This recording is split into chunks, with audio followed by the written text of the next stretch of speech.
ಇನ್ನು BJP JDS ಮೈತ್ರಿಯಾಗಿ ಎದುರಿಸ್ತಾ ಇರುವಂತಹ ಚುನಾವಣೆ ಇದಾಗಿದೆ. 25 ಕ್ಷೇತ್ರಗಳಲ್ಲಿ ಮಾತ್ರ ಅಭ್ಯರ್ಥಿಗಳನ್ನ ಕಣಕ್ಕಿಳಿಸ್ತಾ ಇದೆ ಬಿಜೆಪಿ. 3 ಕ್ಷೇತ್ರವನ್ನ ಜೆಡಿಎಸ್ಗೆ ಬಿಟ್ಟು ಕೊಡ್ತಾ ಇದೆ.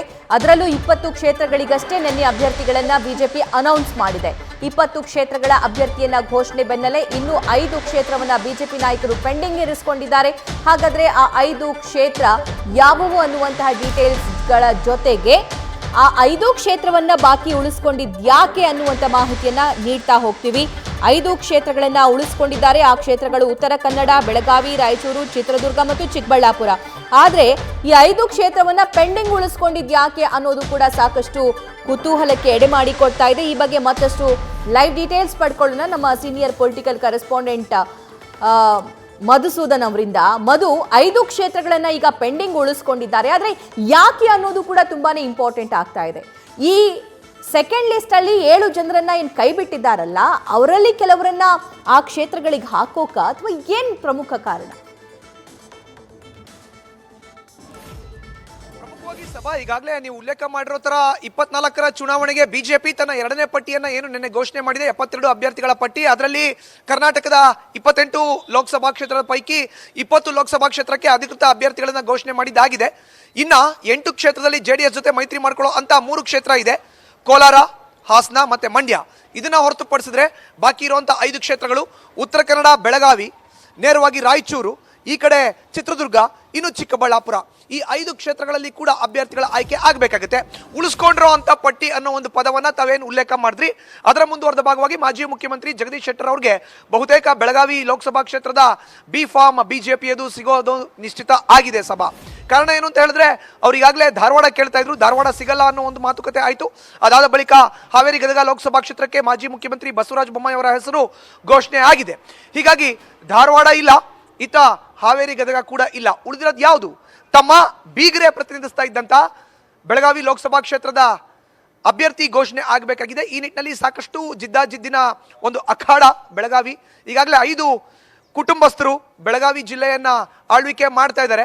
ಅದರ ಮುಂದುವರೆದ ಭಾಗವಾಗಿ ಈಗ ಶೆಟ್ಟರ್ ಕೂಡ ಬೆಳಗಾವಿ ರಾಜಕಾರಣಕ್ಕೆ ಎಂಟ್ರಿ ಕೊಡ್ತಾರ ಅನ್ನೋ $1 ಮಿಲಿಯನ್ ಪ್ರಶ್ನೆಗೆ ಮುಂಬರುವಂತ ದಿನದಲ್ಲಿ ಉತ್ತರ ಸಿಗಬೇಕಾಗಿದೆ.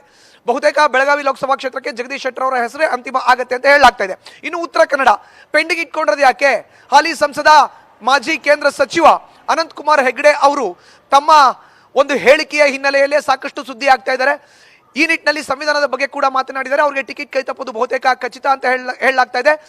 ಬ್ರಾಹ್ಮಣ ಸಮುದಾಯವನ್ನು ಅವರು ಪ್ರತಿನಿಧಿಸ್ತಾರೆ. ಹೀಗಾಗಿ ಬ್ರಾಹ್ಮಣ ರೀಪ್ಲೇಸ್ ಬೈ ಬ್ರಾಹ್ಮಣ ಆಗಬೇಕಾಗುತ್ತೆ. ಮಾಜಿ ಸ್ಪೀಕರ್ ವಿಶ್ವೇಶ್ವರ ಹೆಗಡೆ ಕಾಗೇರಿ ಅವರು ಅಂತಿಮ ಆಗುವಂತ ಸಾಧ್ಯತೆ ಇದೆ. ಹೀಗಾಗಿ ಉತ್ತರ ಕನ್ನಡಕ್ಕೆ ಯಾರನ್ನ ಫೈನಲ್ ಮಾಡಬೇಕು ಅನ್ನೋ ಚಿಂತನೆಯಲ್ಲಿ ಹೈಕಮಾಂಡ್ ನಾಯಕರು ಇದ್ದಾರೆ. ಹೀಗಾಗಿ ಇದು ಉತ್ತರ ಕನ್ನಡದ ಒಂದು ಸಿನಾರಿಯೋ. ಇದನ್ನ ಹೊರತುಪಡಿಸಿದ್ರೆ ಚಿತ್ರದುರ್ಗ ನೋಡಿ, ಚಿತ್ರದುರ್ಗದಲ್ಲಿ ಆನೇಕಲ್ ನಾರಾಯಣ ಸ್ವಾಮಿ ಅವರು ಹಾಲಿ ಕೇಂದ್ರದಲ್ಲಿ ಸಚಿವರಿದ್ದಾರೆ, ಮೊದಲ ಬಾರಿಗೆ ಸಂಸದರಾಗಿ ಆಯ್ಕೆಯಾಗಿದ್ದಾರೆ. ಅವ್ರಿಗೂ ಕೂಡ ತೀವ್ರ ವಿರೋಧ ವ್ಯಕ್ತವಾಗ್ತಾ ಇದೆ ಕ್ಷೇತ್ರದಲ್ಲಿ. ಹೀಗಾಗಿ ಒಂದಷ್ಟು ಹೊಸ ಮುಖದ ಅಭ್ಯರ್ಥಿಗಳ ಹೆಸರು ಕೂಡ ಕೇಳಿ ಬರ್ತಾ ಇದೆ. ಮಾದರ ಚೆನ್ನಯ್ಯ ಶ್ರೀಗಳ ಹೆಸರು ಕೂಡ ಕೇಳಿ ಬಂತು. ಅವ್ರಿಗಾಗಲೇ ಅಖಾಡದಲ್ಲಿ ಸತತ 6-8 ತಿಂಗಳಿಂದ ಗುರುತಿಸಿಕೊಂಡಿದ್ದಾರೆ. ಈ ಟೈಮಲ್ಲಿ ಅವರಿಗೆ ಟಿಕೆಟ್ ತಪ್ಪಿದ್ರೆ ಹೇಗೆ ಏನು ಅನ್ನೋ ಚಿಂತೆ ಇದೆ. ಹೀಗಾಗಿ ಅಂತಿಮವಾಗಿ ಆನೇಕಲ್ ನಾರಾಯಣ ಸ್ವಾಮಿ ಅವ್ರಿಗೆ ಮಣೆ ಹಾಕ್ತಾರ ಬಿಜೆಪಿ ಹೈಕಮಾಂಡ್, ಅಥವಾ ಹೊಸ ಮುಖದ ಅಭ್ಯರ್ಥಿಗೆ ಏನಾದರೂ ಮಣೆ ಹಾಕ್ತಾರ ಅನ್ನೋ ಯಕ್ಷ ಪ್ರಶ್ನೆ ಈಗ ಕಾಡ್ತಾ ಇದೆ. ಇನ್ನು ರಾಯಚೂರು ಹಾಲಿ ಸಂಸದ ರಾಜ ಅಮರೇಶ್ವರ್ ನಾಯಕ್ ಅವರು ಪ್ರತಿನಿಧಿಸುವಂತ ಕ್ಷೇತ್ರ. ಇಲ್ಲಿ ಬಿ ವಿ ನಾಯಕ್ ಅವರು ಕೂಡ ಸ್ಪರ್ಧೆಯಲ್ಲಿ ಇದ್ದಾರೆ, ಪೈಪೋಟಿಯಲ್ಲಿ ಇದ್ದಾರೆ. 2023 ರಾಜ್ಯ ಸಾರ್ವತ್ರಿಕ ವಿಧಾನಸಭಾ ಕ್ಷೇತ್ರ ಚುನಾವಣಾ ಹೊಸ್ತಿಲಿನಲ್ಲಿ ಬಿಜೆಪಿಗೆ ಬಂದಿದ್ದಾರೆ ಅವರು. ಹೀಗಾಗಿ ಅವರ ಹೆಸರು ಕೂಡ ರೇಸ್ನಲ್ಲಿ ಇರೋದ್ರಿಂದ ಈ ಇಬ್ಬರಲ್ಲಿ ಯಾರಿಗೆ ಟಿಕೆಟ್ ಅನ್ನೋದನ್ನ ಕಾದ್ ನೋಡ್ಬೇಕಾಗುತ್ತೆ. ರಾಮುಲು ಅವರ ಹೆಸರಿತ್ತು, ಆದ್ರೆ ಅವರ ಹೆಸರು ಬಳ್ಳಾರಿಗೆ ಈಗ ಅಂತಿಮವಾಗಿರೋದ್ರಿಂದ ರೇಸ್ನಲ್ಲಿ ರಾಜ ಅಮರೇಶ್ವರ್ ನಾಯಕ್ ಜೊತೆ ಬಿ ವಿ ನಾಯಕ್ ಅವರು ಕೂಡ ಇದ್ದಾರೆ. ಇನ್ನು ಕಡೆಯದಾಗಿ ಚಿಕ್ಕಬಳ್ಳಾಪುರ ಕುತೂಹಲ ಕೆರಳಿಸಿರುವಂತದ್ದು ಬಿಜೆಪಿ ತೆಕ್ಕೆಯಲ್ಲಿ ಇದೆ. ಹಾಲಿ ಸಂಸದ BN ಬಚ್ಚೇಗೌಡರು ಅಲ್ಲಿ ಈಗ ವಯಸ್ಸು ಮತ್ತೆ ಆರೋಗ್ಯದ ಕಾರಣವನ್ನ ಕೊಟ್ಟು ಅವರು ರಾಜಕೀಯ ನಿವೃತ್ತಿಯನ್ನ ಘೋಷಣೆ ಮಾಡಿದ್ದಾರೆ. ಹೀಗಾಗಿ ಚಿಕ್ಕಬಳ್ಳಾಪುರ ಕ್ಷೇತ್ರಕ್ಕೆ ಯಾರು ಅಭ್ಯರ್ಥಿ ಆಗ್ತಾರೆ ಅನ್ನೋ ಒಂದು ಕುತೂಹಲ ಇತ್ತು. ಅಲ್ಲಿ ಯಲಹಂಕ ವಿಧಾನಸಭಾ ಕ್ಷೇತ್ರದ ಹಾಲಿ ಶಾಸಕ SR ವಿಶ್ವನಾಥ್ ಪುತ್ರ ಅಲೋಕ್ ವಿಶ್ವನಾಥ್ ಅವರು ರೇಸ್ನಲ್ಲಿ ಇದ್ರೆ, ಈತ ಮಾಜಿ ಸಚಿವ ಡಾಕ್ಟರ್ ಕೆ ಸುಧಾಕರ್ ಅವರು ಕೂಡ ಟಿಕೆಟ್ ಅನ್ನ ಕೇಳ್ತಾ ಇದ್ದಾರೆ. ಹೀಗಾಗಿ ಇವರಿಬ್ಬರ ಮಧ್ಯೆ ತೀವ್ರ ಪೈಪೋಟಿ ಇರುವಂತ ಕಾರಣ ಯಡಿಯೂರಪ್ಪರ ಆಪ್ತರ ಬಣದಲ್ಲಿ ಗುರುತಿಸಿಕೊಂಡಿರುವಂತ SR ವಿಶ್ವನಾಥ್ ಯಡಿಯೂರಪ್ಪರ ಮೂಲಕ ಬ್ಯಾಟಿಂಗ್ ಅನ್ನ ಮಾಡ್ತಾ ಇದ್ದಾರೆ ಹೈಕಮಾಂಡ್ ನಾಯಕರಲ್ಲಿ. ಈತ BL ಸಂತೋಷ್ ಜೊತೆಗೆ ಮಾಜಿ ಮುಖ್ಯಮಂತ್ರಿ ಹಾಲಿ ಹಾವೇರಿ ಗದಗ ಲೋಕಸಭಾ ಕ್ಷೇತ್ರದ ಬಿಜೆಪಿ ಅಭ್ಯರ್ಥಿಯಾಗಿರುವಂತ ಬಸವರಾಜ ಬೊಮ್ಮಾಯಿ ಅವರ ಮೂಲಕ ಡಾಕ್ಟರ್ ಕೆ ಸುಧಾಕರ್ ಬ್ಯಾಟಿಂಗ್ ಅನ್ನ ಮಾಡ್ತಾ ಇದ್ದಾರೆ. ಇವರಿಬ್ಬರ ಪೈಕಿ ಯಾರಿಗೆ ಟಿಕೆಟ್ ಸಿಗುತ್ತೆ ಅನ್ನೋದು ಸಾಕಷ್ಟು ಕುತೂಹಲ ಕೇಳಿಸಿದೆ. ಉತ್ತರ ಕನ್ನಡ, ಬೆಳಗಾವಿ, ರಾಯಚೂರು, ಚಿತ್ರದುರ್ಗ, ಚಿಕ್ಕಬಳ್ಳಾಪುರ ಈ 5 ಲೋಕಸಭಾ ಕ್ಷೇತ್ರಕ್ಕೆ ಬಿಜೆಪಿ ತನ್ನ ಅಭ್ಯರ್ಥಿಗಳನ್ನ ಘೋಷಣೆ ಮಾಡಬೇಕಾಗಿದೆ. ಸಭಾ ಥ್ಯಾಂಕ್ ಯು ಮಧು, ಡೀಟೇಲ್ಸ್ಗಾಗಿ. ನ್ಯೂಸ್ ಫಸ್ಟ್ ನಿರ್ಭೀತಿಯಿಂದ ನಿಮ್ಮ ಪರವಾಗಿ.